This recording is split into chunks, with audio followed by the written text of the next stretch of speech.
mandamientos, estatutos y decretos. Todos estos conceptos forman la Torá, los primeros 5 libros que el Todopoderoso le dio a Moisés. Por eso se llama instrucciones, pero los traductores modernos la han definido como ley en forma general, sin distinguir que hay diferentes tipos de ley. En cada uno de los países del mundo, todos tienen su constitución. La constitución está sobre cualquier ley. La Torá es como la constitución de esos países. La Torá es como la constitución de esos países. Nada puede estar sobre la constitución. Igualmente la Torá, nada puede contradecirla. Son las instrucciones que el Todopoderoso da a los suyos. Sabemos que Elohim al principio estableció un gobierno teocrático con el pueblo de Israel y dio mandamientos, estatutos y decretos. Pero su gobierno lo suspendió por petición del pueblo. Eso lo podemos leer en 1 Samuel 8, 4 y 5. Entonces todos los ancianos de Israel se reunieron y vinieron a Ramá para ver a Samuel y le dijeron: tú has envejecido y tus hijos no andan en tus caminos. Por tanto, danos ahora un rey que nos juzgue, como tienen todas las naciones. La mayoría de los lectores e estudiosos de las Escrituras han leído esa historia y han sentido el desprecio que el pueblo de Israel le dio al Eterno. Samuel también estaba apenado cuando habló con el Eterno. Sin embargo, recordemos que el Eterno le dijo: Samuel, no te preocupes, no te han rechazado a ti, me han rechazado a mí. Y el Todopoderoso, como no obliga a nadie y además le dio libre albedrío al ser humano, aceptó. Y comenzó entonces el reinado de Saúl sobre el pueblo de Israel. Pero el pueblo ya tenía la Torá, las instrucciones que según los eruditos consta de 613 misbot, es decir, mandamientos, donde hay mandamientos positivos y hay mandamientos negativos. Yo no creo que sean 613 mandamientos. Yo creo que son menos, ya que hay unos que están repetidos y hay uno que no fue dado por Elohim. Es una costumbre que se hizo ley en el pueblo, vamos a decir, del pueblo judío. Ejemplo de mandamientos positivos: honra a padre y madre, recuerda el Shabbat, creer que Elohim existe, amar a Elohim con todo tu corazón, con toda tu alma, etc. Ejemplo de mandamientos negativos: no tendrás dioses ajenos delante de mí, no te harás imagen ni ninguna semejanza de lo que está arriba en el cielo, ni debajo de la tierra, no robarás, no asesinarás. Ojo, asesinar es diferente a matar, y etc. Definamos qué es mandamiento. Según Concordancia Strong 4687, misbah, mandamientos, mandamiento, mandado. Según la Concordancia Strong es lo mismo, y en Strong 1778 dice que es una orden judicial, un precepto religioso. Leamos Éxodo 15, 25 y 26. Entonces Moisés clamó al Eterno y el Todopoderoso le mostró un árbol. Lo echó en las aguas y las aguas se endulzaron.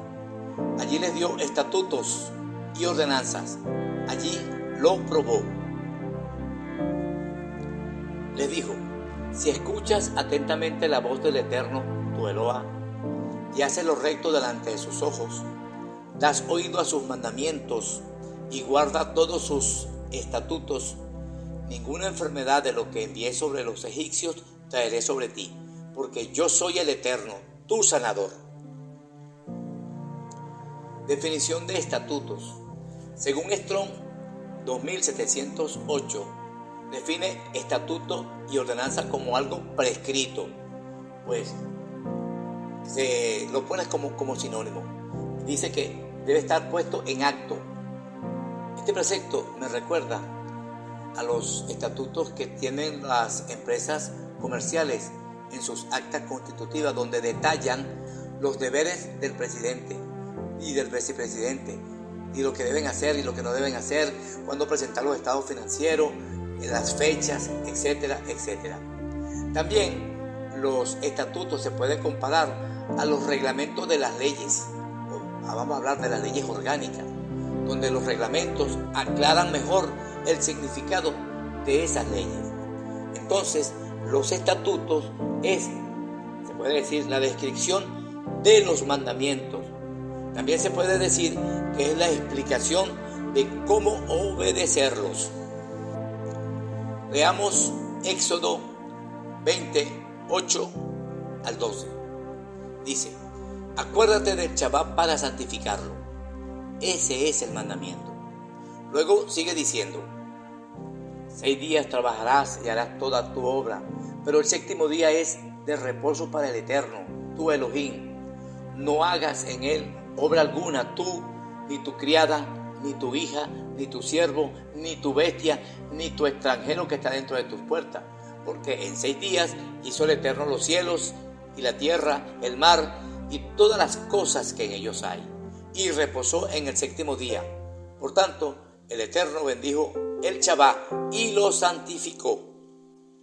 Ese es el mandamiento. Pero ese mandamiento es largo.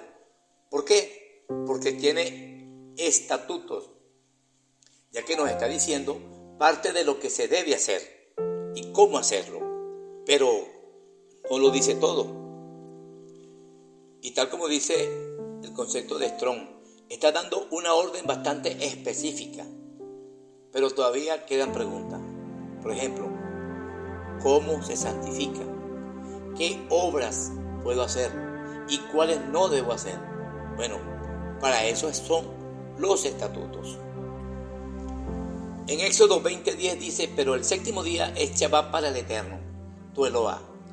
No hagas en él obra alguna, tú, ni tu hijo, ni tu hija, ni tu siervo, ni tu extranjero que está dentro de tus puertas. Ahora bien, hay otros estatutos que están en Éxodo 35:3. Dice: no encenderéis fuego en ninguna de vuestras habitaciones en el Shabbat. Es decir, el Todopoderoso nos da los mandamientos y nos dice cómo cumplirlos. Si nos fijamos bien en los estatutos, también dice que el Shabbat es señal para los hijos de Israel por vuestras generaciones. Eso lo encontramos en Éxodo 31:13. Ojo, señal no es un sello. Digo esto porque hay personas que creen que señal y sello son sinónimos, y no es así. Lo mismo ocurre con la circuncisión. La circuncisión es una señal, no es un sello. Entonces, ¿cómo se deben cumplir los estatutos? Sigamos con el ejemplo. Había un hombre recogiendo leña en un Shabbat. ¿Qué pasó? Bueno, el hombre no estaba cumpliendo el mandamiento de no hacer obra alguna. El caballero recogía leña. ¿Para qué recogía leña? Bueno, lo más seguro, para encender fuego y cocinar. Y los estatutos dicen no encender fuego. Los mandamientos no especifican, pero los estatutos sí. El hombre se convirtió en un violador de la Torá, porque estaba trabajando, estaba recogiendo leña, aclaro, no estaba encendiendo fuego. El pecado es por recoger leña.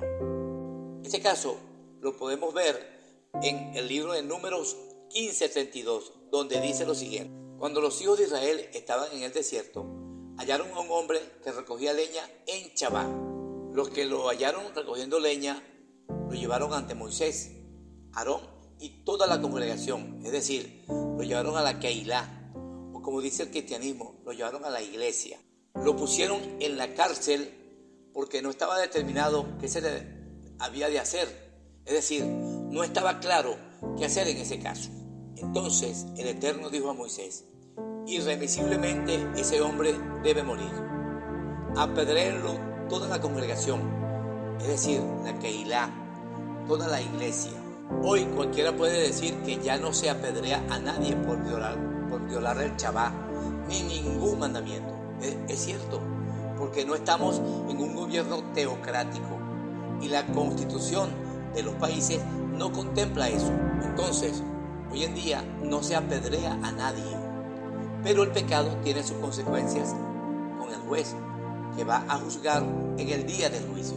Esa sentencia que dio el Todopoderoso de apedrear al violador del Shabbat, eso es un decreto en un gobierno teocrático, o mejor dicho, en el gobierno teocrático del Todopoderoso.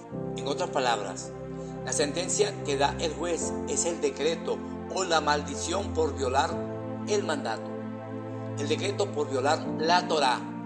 Entonces, es la muerte. Eso es lo que dice el decreto, muerte. O lo que es lo mismo, la paga del pecado es muerte. La paga del pecado es muerte. Ahora se entiende mejor lo que dice Colosenses 2:14, anulando el acta de los decretos que había contra nosotros, que nos era contraria, quitándola de en medio y clavándola en el madero. También se puede leer Gálatas 3:13, donde dice que el Mesías nos redimió de la maldición de la ley, como dice la Reina Valera. Es decir, la sentencia de muerte se clavó en el madero, gracias a la misericordia del Todopoderoso, que envió al Mesías para pagar la culpa, lo que estaba decretado, o lo que es lo mismo, nos indultó y satisfizo la demanda de la ley en el Mesías y borró la condena. No fue la Torá lo que clavó en el madero, no, porque si es así, ¿con qué parámetro va a juzgar en el juicio? Si no hay Torá, no se puede juzgar. Fuimos indultados por las faltas que hicimos. Y como decía el Mesías después que sanaba a alguien, vete y no peques más. En otras palabras, vete y guarda la Torá para que te vaya bien. Entonces, decreto es la sentencia. Y eso fue lo que clavó el Mesías en el madero, la maldición, el decreto que era contra nosotros. Resumiendo, mandamiento es un requerimiento del Todopoderoso para que nos vaya bien. Estatutos es la descripción de los mandamientos, también es la aplicación de cómo obedecer. Y decreto es la sentencia final de un juicio. Shalom Alejem.